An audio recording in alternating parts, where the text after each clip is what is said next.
Because at times I feel like we place a lot of confidence on human beings. Imagine putting your complete trust on a football team that is in the English Premier League. You don't even know these players. You just love them. You love their work ethic. You unawashabikia ukiwa nyumbani. That is good. That's amazing. But again, how much confidence have we placed on God? How much confidence have we placed on God to know that He's going to solve all our issues? He's going to come through when we need for Him to come through. We place confidence on man and money and things that can perish and things that can pass away. But how about you place your confidence on the God who can never let you down? The God who was, is, and is to come. The God who you are sure you can bet on Him. So I want you to think about that. How many times have you placed your confidence on your salary? How many times have you placed your confidence on your boss, on your friends, on your husband, on your wife? How many times have you placed your confidence on your parents, on teachers? How many times have you placed confidence on human beings? And how has it been for you? Have they let you down? Have you, seen good results and you're saying, you know what, they've never let me down, so I believe that they're not going to let me down again. Human beings can fail. We are very limited as human beings, and you can't compare our humanity or our humanness with the almighty omniscient God. You cannot. So how I pray that we will choose to place our confidence in God, that we will choose to bet on Him.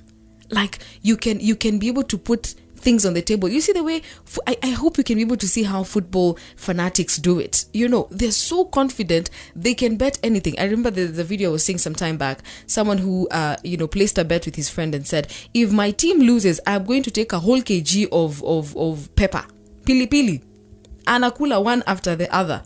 He was turning pink by the time he was on the third pili pili.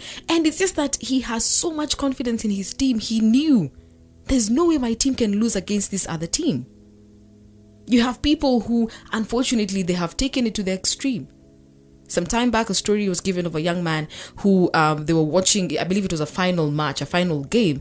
And this guy, first half, team yake ilikuwa imepigwa, I think 3-0. And this person was like, there's no way we can recover. Do you know he took his own life? Imagine. He had so much confidence in that team. He took his own life, and by the end of the match, his team had actually redeemed themselves with the 3 goals, and they actually ended up winning. I think they went into penalties or something. They ended up winning. So if only he decided to stick around for a little bit longer, we would not have been talking about something else. But human beings place their complete trust and confidence in other human beings who can fail. Other human beings who are limited. Imagine you as a limited human being. You're placing your confidence in another limited human being. I mean, there's no way you're helping each other. But you who knows God, you who has a relationship with God, you who understands how God works and how God operates, there's no way that you can place your confidence in man. Scripture says, let every man be a liar, but God be true. You can never compare the superiority of God with human beings. No matter how wealthy that human being is, no matter how rich that human being is, they can fail you. Have you ever called someone to bail you out on something? Someone they have the capacity, they have what it takes, they have the money to bail you out, but that is the one time. That is the one time their phone goes on voicemail. That is the one time they're not in a position to pick your call. That is the one time they're out of the country and they can't help you. So human beings can fail. No matter how wealthy, connected, rich they are, they can fail you. But God, let me tell you, you can take this to the bank. God can never fail you. At times as human beings, we are just impatient. We just want things to go our way. We want it now. We want it this way. But when you're working with God, you work with His pace. When you're working with God, you trust that He has a good plan for you. If He knew you before you were formed in your mother's womb, trust me, this is a person who has a plan. One thing I love about God is that He always has a plan. He doesn't sit and say, now there's a disaster in Kenya. We have a crisis. We need to do something. No, that's not how God works. He already sees the end before the beginning. So he knows that at one point in life, Joanique is going to be in need of a job. And now during this time, I want her to go through this and this and this. And I want her to learn this about me, so that by the time I'm giving her that job, we have been able to reconnect. Our relationship has become stronger. That is our God for you.